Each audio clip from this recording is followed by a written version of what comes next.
একটা নেক কাজ করলেন না, মানুষের উপকার করলেন, নেক কাজ করে এসে গাছের নিচে বসে দোয়া করছে, আল্লাহ এখানে তো আমার খাবার পানি বাসস্থান কিছুই নাই, আমি কি করব? রব্বি ইন্নি লিমা আনজালতা ইলাইয়া মিন খায়রিন ফাকির।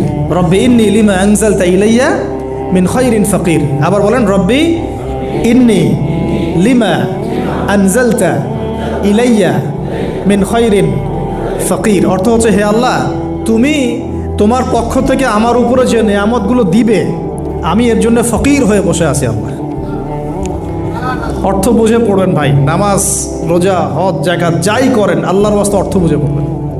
অর্থ বুঝে পড়লে আপনার ইবাদতের স্বাদ পাবেন, তৃপ্তি পাবেন, আল্লাহর সাথে কানেকশন হবে, আল্লাহর নূর পাবেন, মাআরিফত পাবেন, সত্য স্বপ্নও দেখবেন তখন ইনশাআল্লাহ।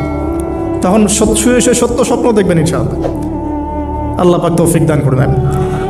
এবার আল্লাহ পাকের